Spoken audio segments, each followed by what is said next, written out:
Good afternoon, everybody. We're here today to the first meeting of the Committee of Revision. My name is Marcela Busnardo. I'm the committee coordinator, and I will start by doing the roll call. Councillor Brown. Here. Councillor DeRoche. Here. Councillor Kelly. As we have quorum, we will move to the first item in the agenda, which is the election of the chair. I would like to call for nominations from the floor. Thank you, Chair. I have a motion. It reads as follows. Therefore, be it resolved that Councillor Clark Kelly be elected as chair.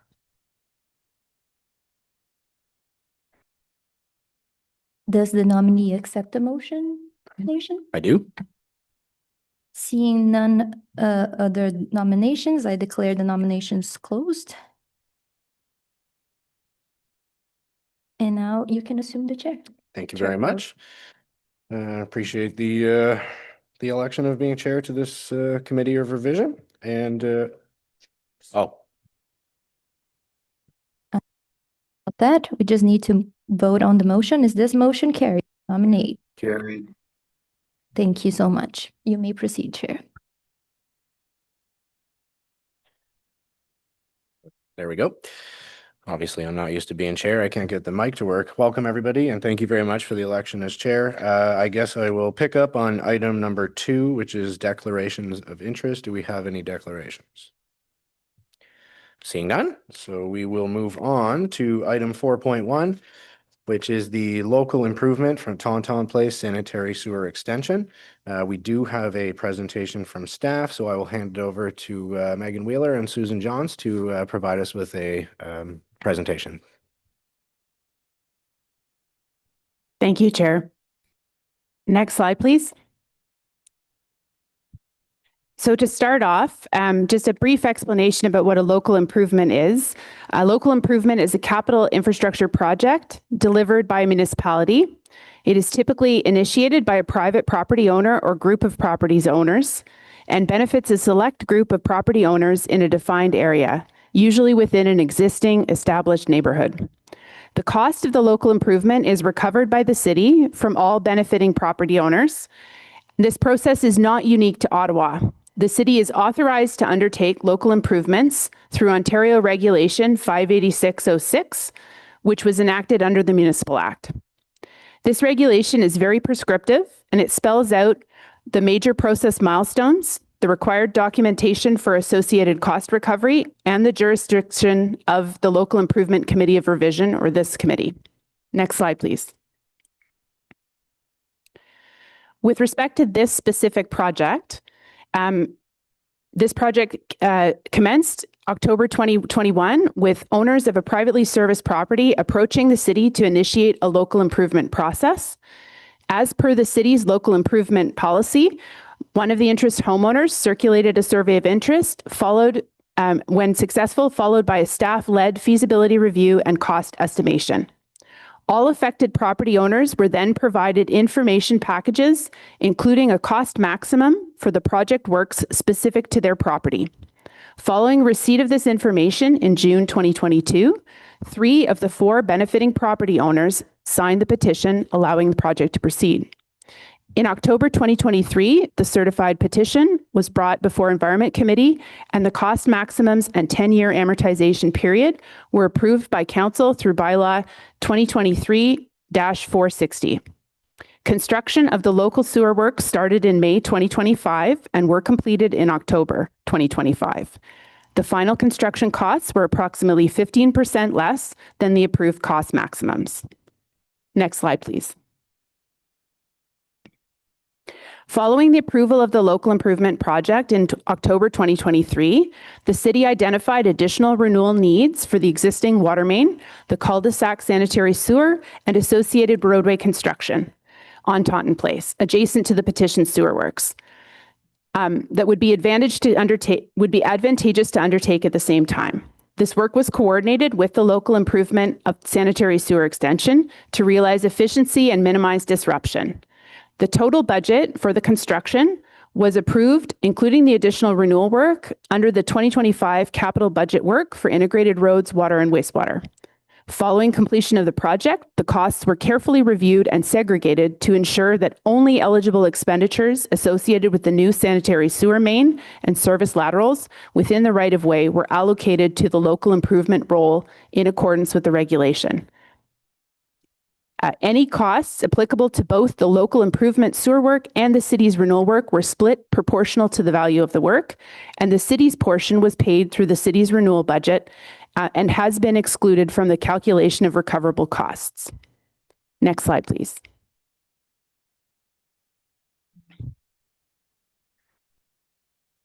So the next steps for this project are to finalize the eligible costs that were segregated, approve the local improvement role pending discussion at committee, and to issue the notice to the benefiting property owners. Objections received are the reason why we're having this committee here, to hear those objections. And upon approval by this committee, the special charges role would be certified and assigned to the tax roll or paid in lump sum. Next slide, please. This slide outlines the jurisdiction of this committee set out under Section 24 of Regulation 586. The committee may review the proposed local improvement role and correct it as to any or all of the following matters listed on the slide. Next step, please. Should the Local Improvement Committee of Revision choose to accept the recommendation to approve the local improvement special assessment role for the Taunton Place Sanitary Sewer Extension as outlined in this report, the next steps would be as follows on the slides. Next step, please. That's it. All right. Thank you, Mr. Chair.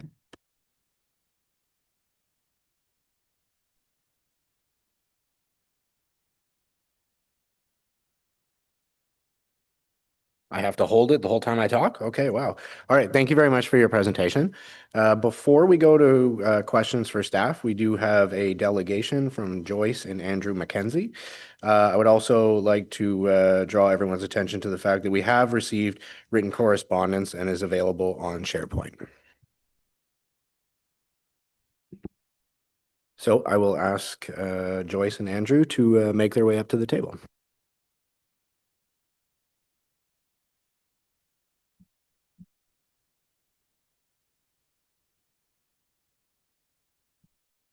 Welcome to the committee. You will have 5 minutes to address the committee, and should there be any questions following the 5-minute presentation from members of the committee, we'll open it up to that. The floor is yours. Great. Well, thank you for the opportunity to speak. Next slide, please. We prepared some slides just to take you through some process here. The intent really is not to critique the local improvement as a means to get this done. The process here today is to tell you what's changed from when we first undertook the local improvement to the infrastructure actually being in place. So very quickly, I'll go through the 4-year process here. And before I say this, let me just say that this is not a vanity renovation. This is critical infrastructure required to service our home. We have, at the time in 2021, we had a failing septic tank. We had a backyard that was a mushy mess. So the means to service the septic was through one of sewer. We couldn't get a company to come in and upgrade our services. So just a note, this isn't vanity work here. In 2021, we undertook the process to start the upgrades through the local improvement. In 2023, through council, we got approvals, and October 2025, the civil work commenced. Just this past week, in fact, we're actually undertaking the last part to connect our home to the sewer. So it's quite an exciting time. We're going to find ourselves in a position here where we can flush a toilet and have it go to the sewer, which is a big win after 4.5 years. Next slide, please. Very, very quickly, outside of the costs here, I will point out the work that the city's done, core civil works, a very, very difficult project. We live in a rural area that is effectively a large rock. So we live in an urban area that was zoned rural. Anyway, there's some quick pictures and just overall a thank you for getting this done. So we'll go to the next slide. This is really this is the meat of it all here. There's a very large disproportionate number here, the 70-30 split. In 2021, our area was Totten Place was deemed it was zoned rural. January 2026, we're now zoned N1. So from a densification perspective, the rules have changed. The city is looking to densify. We see that in the city allowing lots to be split. We see multi-dwelling units go up. We see additional dwelling units go up. In order to support any of this densification, you of course need the underlying infrastructure. It's a given. Our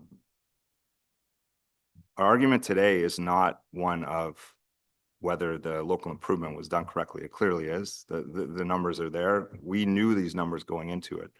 Our argument today is, given that the city has changed their stance on zoning, the rules have changed. And as such, the proportion of charges should be proportionally different. Go to the next slide, please.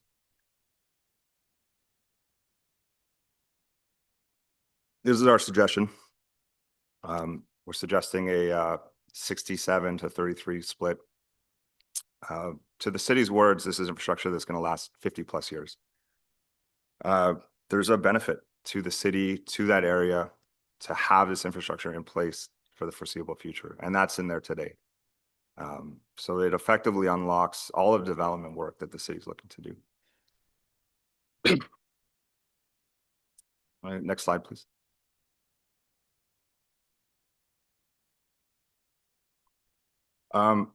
I guess the big question is, like, why isn't the city's portion of costs not equal to ours? Under local improvement, understand that. Given the zoning changes, it's different. You know, given the interest of time, we'll just quickly point out where we are. So if we go to the next slide, please. The following slide, please.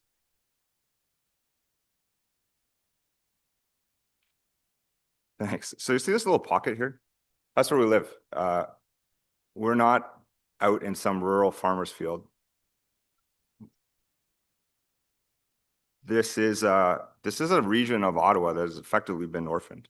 You know, it looks like little cottages. In 2026, the city zoned this N1. So you very much identified that this is an area that's a kilometer away from the Blair O train station. There's all kinds of government buildings, CSIS, CSE. There's the NRC, and there's you know, massive development take place in this region. Less than a kilometer away from our house, there's a 26-story building that's come up. So this is not prospective work. Densification's here, and you need this infrastructure to do it. Anything to add quickly? I think we're at time. We also just noted that in the 2024 infrastructure master plan that there has been recognition that there's a new program that needs to be created in order to unlock some of these densification initiatives. So I don't know what the status of that is, but I think, you know, the staff and the city recognizes that there is this blind spot, which is similar to our project, that, you know, is achieving those broader goals, but there's just no mechanism presently to be able to do that. So we're just looking to get our, you know. Okay, well, thank you very much for your delegation. Are there any questions for the delegates? Councillor Brown? Thank you, Chair. And I appreciate you coming out today. It's not often that we have a committee of revision meetings. So I guess my first question, and just for clarification, it was the local homeowners that started this process through the local improvement charge because you required the infrastructure to service your properties, correct? That's correct. Yes, and I would add that it's because it was identified by a septic company that the septic that we had was undersized for its current use. So our alternative, and we were given a time frame of 6 years to replace it. So our alternative was to replace the septic or to petition the city. And we determined that it's probably the best use of the property as well to do a sewer petition. Thank you very much. And I am going to have some questions for staff afterward, because I think we can dig into the cost allocation, how it works out. And I know we have some folks on the side of the room from legal who can explain the process itself. My understanding is the new zoning that's been in place now for not even a few weeks, but that has nothing to do with the local improvement charge process. And I'll have those questions for staff, because I think it's important that we flesh that out. What I would say from a devil's advocate position is the city, through that upzoning, has provided additional value to your property. So should you ever sell it to someone who wants to develop it, that property would be worth more. And it's not necessarily something you need today, but I would that value's object there. though, because I think that's speculation. Yep. We don't know what the price and value will be in the future. Actually, when we purchased our property, it was the same price as service lots in the area. So if you can look at the historical records of 2020, and the lots that had 3 bedrooms, same specs as ours, was the same. Yeah, no, thank you very And I much. think in MPAC, it does also say that only when you're adding a material change to it that makes the best use of the lot, that's when the value of the property goes up. So I'm not going to be benefiting from that increase. It would be the folks that are doing it in the future. No, thank you. And as I said, I have a few questions for staff, so we'll try to flesh that out. But thank you very much for coming Thank today. you. Not seeing any more questions for you guys, so I do appreciate your time today. Thank you very much for coming out. And as Councillor Brown said, I'm sure there's going to be some follow-up discussion and questions with staff. So thank you so much. Thank you. So we will move to questions to staff now. It does sound like we have some. Do you want to get us kicked off, Councillor Brown? Thank you. Thank you very much, Chair. So with regards to the concerns that are being raised by the delegates, can staff further explain the lane of the local improvement charge? And then perhaps when we may kick it over to Mr. Mark to explain the planning side afterwards. Thank you for the question. Through you to the chair. So the Taunton Place sanitary sewer is 250 millimeters in diameter, which is the city's minimum size per the design guidelines. It was not upsized. It was constructed to the minimum size of a local sewer. And it is a local sewer. And I have, there are staff online. I'll just, Haran or John can speak to how this fits into the infrastructure master plan, or how it's quite separate from that process. And I think I'll just add that the instructions of how the basis of how costs are allocated is based on frontage.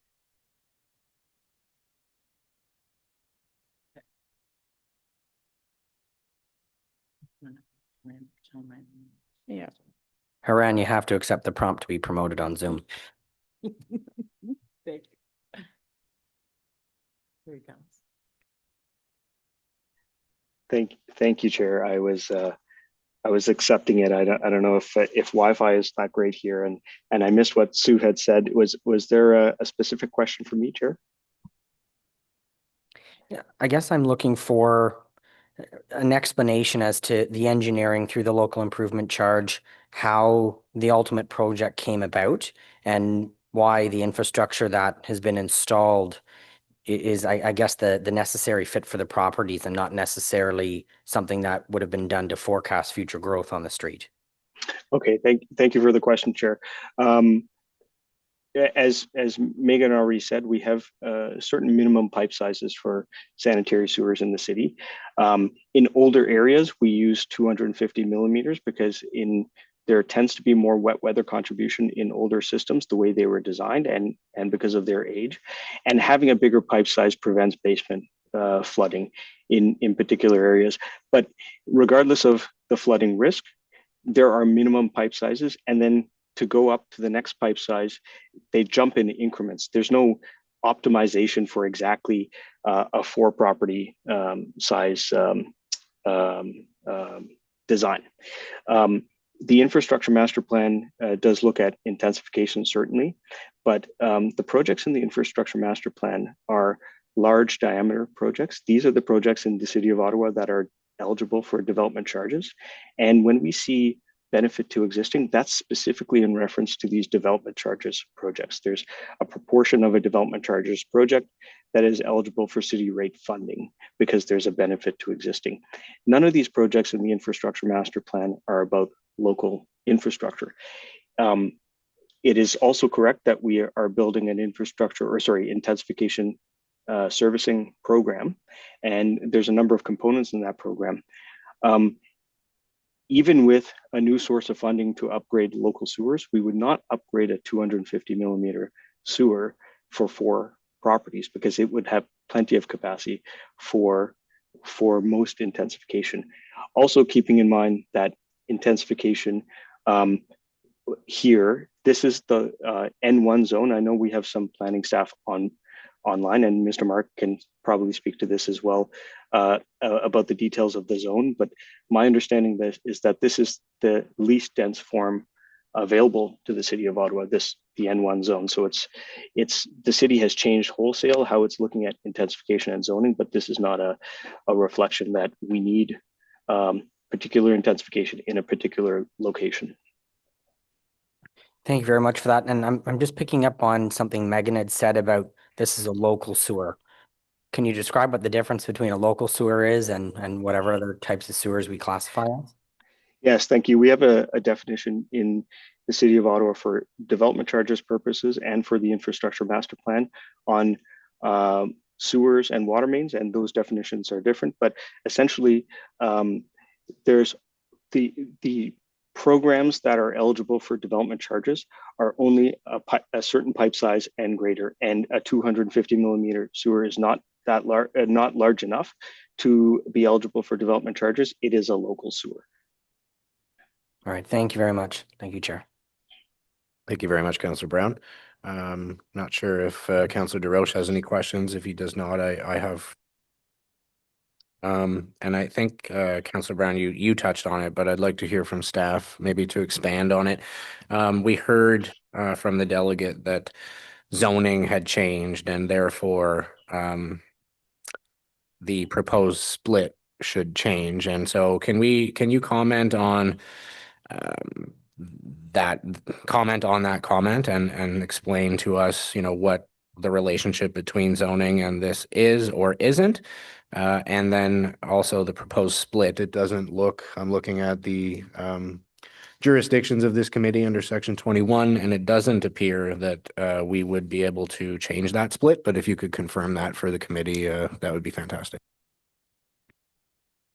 Thank you for the question, Chair. So as I said in the presentation, the local improvement legislation is very prescriptive about how costs are allocated. And it's, as Sue mentioned, it's based on frontage, and that is laid out very specifically. So the total project had a frontage of approximately 250 meters, some of which was city owned and ineligible. And those are the non-recoverable costs listed. The recoverable costs are the frontages specifically allocated to those private property owners. That is all set out in the regulation. With respect to the change in the zoning bylaw, our colleague Robert is online and could speak to that. But I just want to say the local improvement process is separate, completely separate from that zoning process and very prescriptive. Thank you very much. Not sure if Robert, you said it was? Yeah. Robert, are you online and able to comment on that?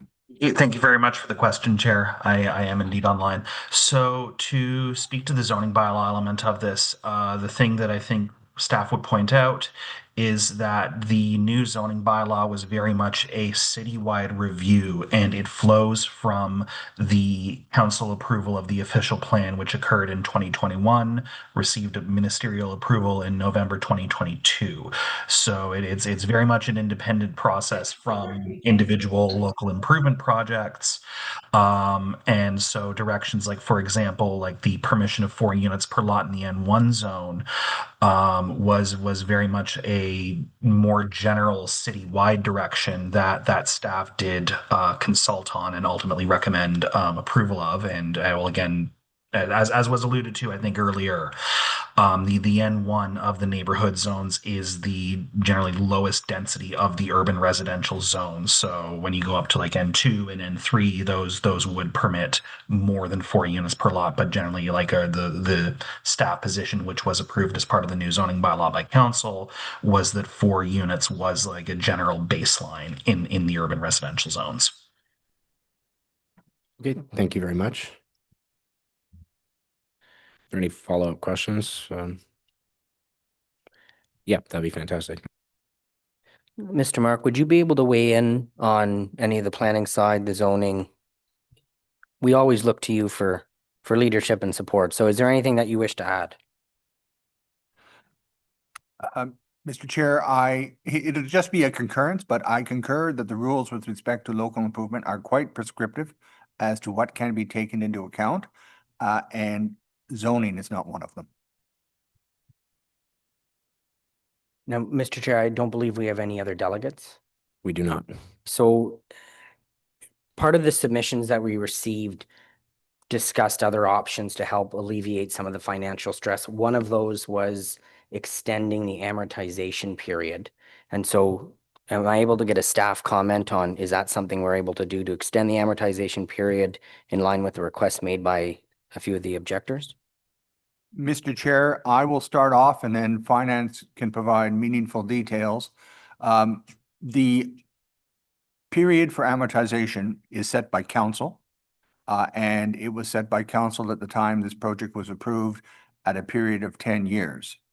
Council does have the authority to amend it before the assessment roll is finalized by this committee.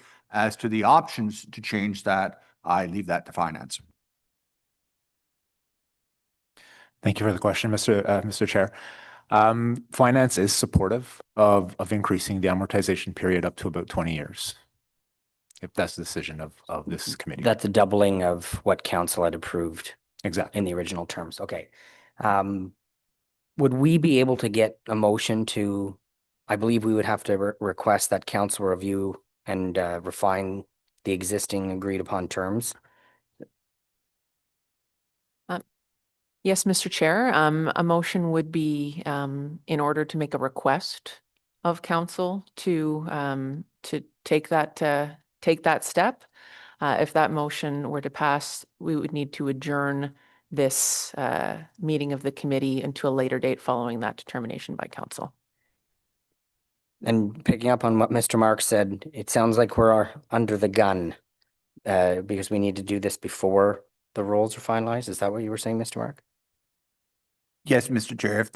If the period is as finance suggests for amortization is to be extended from 10 to 20, council would need to do that before the roll is finalized. All right, thank you very much. Mr. Chair, I'm going to read in the motion with your permission. So the motion reads, therefore be it resolved that the Committee of Revision requests that council approve the option of a 20-year special charge recovery period for the Taunton Place sanitary sewer extension. And happy to chat with colleagues should there be. It does appear that we have a question from Councillor DeRoche. Councillor DeRoche. No, thank you, Chair. I'm just going to speak to the matter before us and the motion. And I appreciate that the parties are here and that there was an appeal, and I want to assure them that I did listen to their delegation. I did review their material, and I understand their situation. I do want to thank them for mentioning in their delegation and as part of their written material that this was at least a good experience working with the City of Ottawa, and the staff were professional and on that. So I did want to highlight that.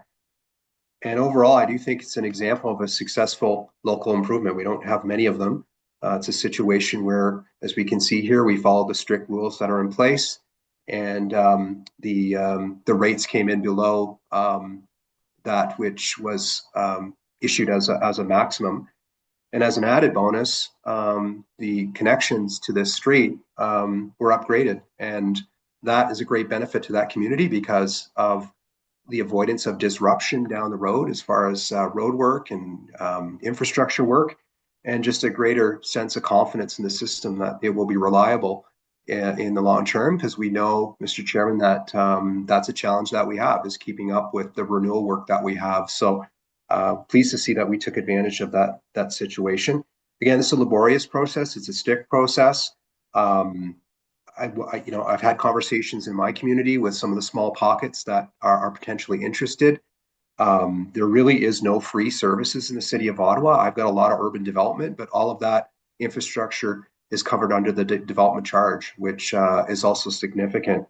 I, again, listen to the delegations. I really don't think there is a shift here from the public benefit to, from the private benefit to the public benefit.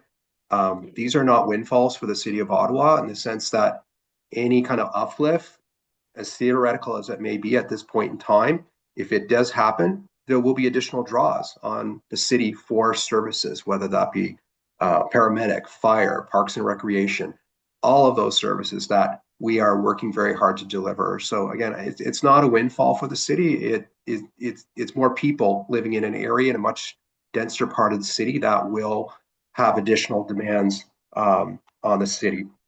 And again, I would like to see more of these local improvements, and I'm very concerned just about if we started to change here, that we would start to create a precedent. I am sympathetic again to the financial strain that this puts on residents. Again, I've had conversations in the ward with some smaller communities that are interested, but it is a big hill to climb financially. So I would support the motion that is before us today to go to council to look at extending the payback period. That's the extent of this. I don't support revisiting any other conditions of this, but I'll certainly have a very strong open mind to the report coming forward on changing the amortization. So I support the motion as it is there today. And I will conclude there, Mr. Chairman. Thank you. Thank you very much, Councillor DesRoches. And I guess I may have some words to offer just in terms of agreeing with most of what you just said, Councillor DesRoches, understanding that this is an important program, that communities need to be able to take advantage of it. And we do need to make that and as easy a process as we can. And I certainly understand the arguments that you've come here with today, but you've also heard from staff, from both legal and planning, and everyone who's been involved in this process in terms of the prescriptive nature of the process and the limitations on us as a committee in terms of what we can and cannot change. It does seem like it will be the will of the committee to send this to council for their consideration in terms of the amortization period, because again, we do want to make this process, as simple and straightforward and easy as possible for people to take advantage of, so that we can continue to do that in this city. If at that point, yes. I also thank you very much for the reminder, Councillor Brown.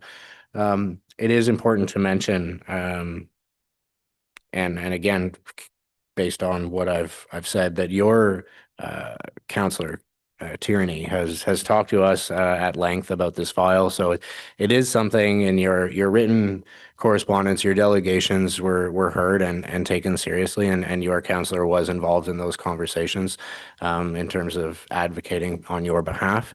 But again, he also recognizes the constraints that this committee is under. So I do believe that, certainly with the support of your councillor, that I believe that it will be the will of this committee to pass that motion to send this to council, but I will see if that motion is carried. Thank you very much.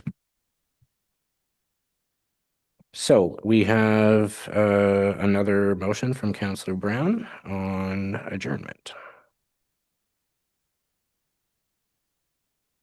Therefore, be it resolved that the proceedings of the Committee of Revision be adjourned until its subsequent meeting on March 10th, 2026 at 1:30 p.m. to allow City Council to consider the option of a 20-year special charge cost recovery period for the Taunton Place sanitary sewer extension. Now, before we carry that motion, should I see if there's any other business? Nope, seeing no other business. So is the motion on adjournment carried? Carried.